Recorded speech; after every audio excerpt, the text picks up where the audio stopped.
ICT within all their courses to enable people to learn ICT. We are going to look at the way in which that is possible. Now, we worked with focus group interviews, where we interviewed several undereducated learners, or for example, cleaning techniques and so on. And we did in-depth interviews with the course teachers in order to contextualize the things that were said during the focus group interviews. Are male, highly educated, masculine, young. Those are exactly the same people that already have more access to ICT, that have more informational and strategical use and skills towards ICT. They have all the necessary skills already. So for them, e-learning is easier, and they also have a higher engagement in e-learning. We see that undereducated learners do not or engage less in e-learning. And why? Because there is what we call a learning divide. You see that the relation between undereducated people and learning is not a positive one. Most undereducated learners have very negative experiences with learning. They were bullied at school, they got bad results, they got low levels of confidence due to all those factors. So you see that they question the added value of learning. You see, learning is not for me, I'm not capable of fulfilling a course, I haven't got the intelligence to do what it takes. So they're not motivated to learn, and they also say themselves, I'm never ever going to be a professor. I'm only as smart as I can be. So their ability to learn is not endless. It's not endless for everyone, and courses can be too difficult and too demanding. What we saw in our research is that most of them participated in education because they got like an obligatory invitation.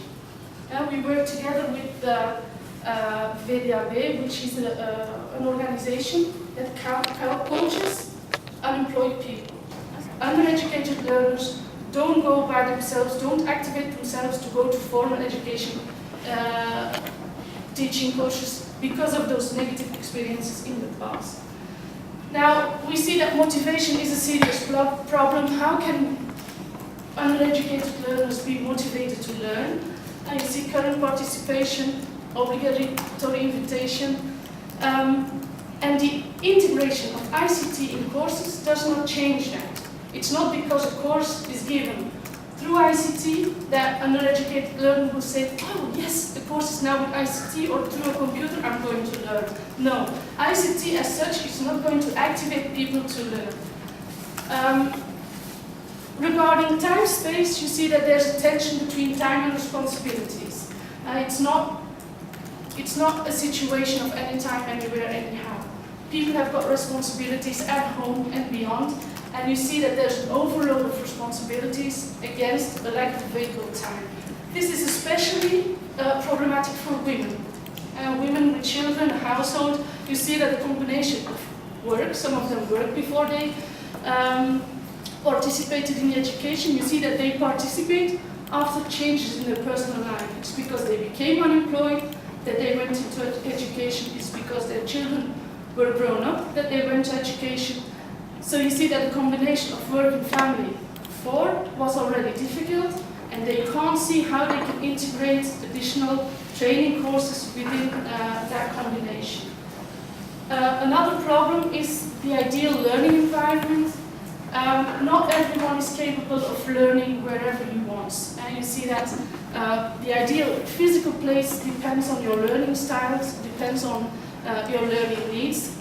Most undereducated learners say, for me, an education center is important. I need the guidance of a teacher to which I can ask help at any time.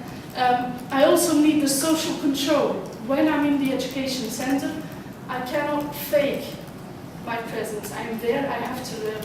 While at home, you see that they have difficulty to find the ideal learning environment. When they're home, the silence atmosphere, some of them live in big households, so there's not the room, nor the silence, nor the atmosphere to learn.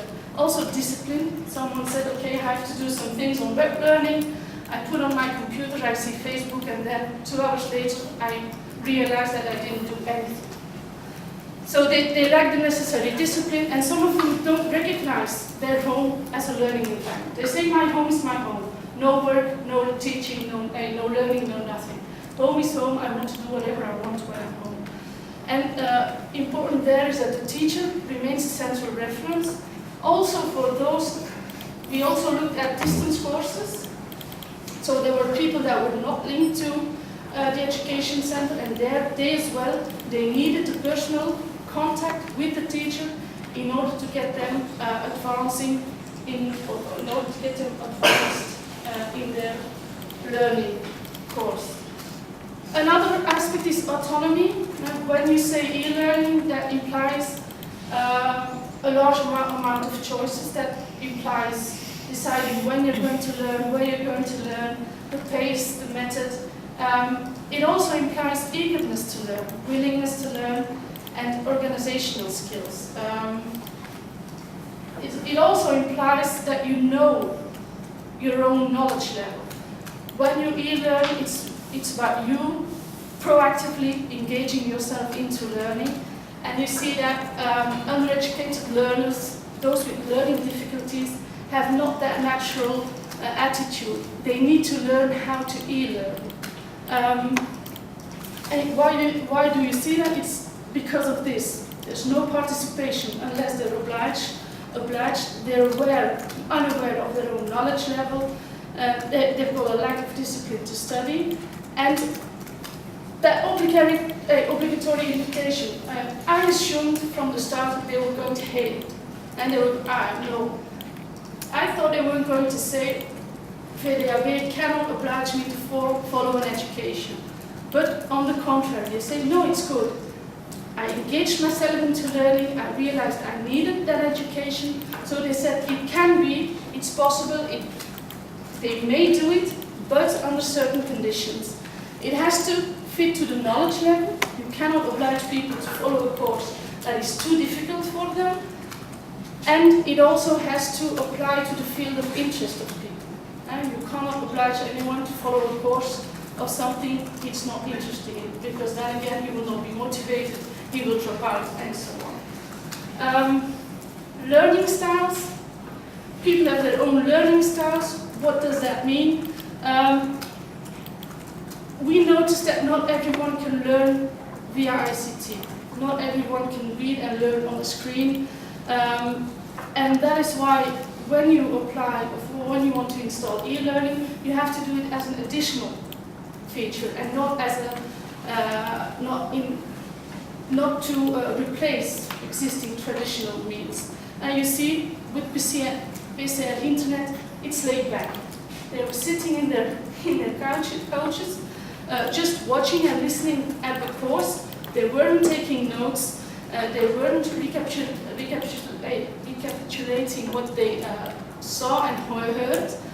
So for them, is web learning, internet-based learning really effective? I don't know. That needs further research. The role of ICT. In every group, there were people with button anxiety. Not wanting to use the computer, not daring to use the computer. And we see that within the blended learning approach, there was what we call gebruik bij volmacht, which means that it was always the one with the most skills that activated himself in the use of the computer. When there were 2 or 3 to make an exercise on the computer, it was the one that was already the most skilled that took the fore in the use of the computer. And also, most of them had home access, but in spite of that, they didn't use ICT. And there we saw that within households themselves, there were some power relations that made that, for example, women did not use the computer. They said, I don't touch the computer at home because my husband doesn't want me to, because he's afraid I'm going to delete some of his work files. Same with older children. They said, no, you cannot touch the computer, that is ours. And so you see, you've got exclusion mechanisms within the home. briefly. What we conclude is that when you provide more access doesn't necessarily mean that there will be a higher degree of participation. What you need for undereducated learners is to get a change in attitude towards learning. ICT has no activating effect in that regard. And you see there are additional barriers that you have to address, the autonomy, the discipline, digital skills, and the lack of a support system within the home. Undereducated learners don't have the teacher around or any other support system that can help them when they have questions. So how can that be done? We saw that a low-level approach works. One of the courses we evaluated was a low-level ICT course, 5-6 people in a group, very step-by-step based. And also there, the follow-up course needs to come immediately after, not 3 months after, because then people drop out again. So you have to enhance follow by giving or by leading them to another course immediately afterwards. You can oblige them into education, but only when it fits their learning capabilities and their field of interest. One of the things we saw that and the questions there was there were people that followed a certain course for, I think, for the 3rd or 4th time, and they still didn't succeed. And one of the questions we said to Vidya, what do you do with these people? Do you say we're going to drop them? We are not going to oblige them to do the course again and again and again. It was an ICT course, really basic ICT skills. Putting on the power button of a computer, starting up the internet, basic stuff. So what are you going to do with those people? If you say we're not going to oblige them again into that kind of courses, then that means you're going to go lead them to welfare, because then they will never ever go into labor markets in any way. So regarding the blended learning approach, it needs to be complementary. It has to be a combination of existing material, books, videos, ICT or computer internet. The education center needs to remain there as a central area, and the teacher also needs to serve as a point of reference. Regarding the ICT skills, it can be done, but only if you insist on an individual use of computer and the internet, so that you avoid the fact that the one who's already able takes the fore in the use. So it has to be individual, there has to be autonomy in the use, and there has to be a follow-up of the improvement someone makes. So that's about it. If anyone, I think, the paper will probably be handed out by Chris, but it will also be available for download on my website, again, with other papers that we've already written on ICT and disadvantaged groups. Thank you.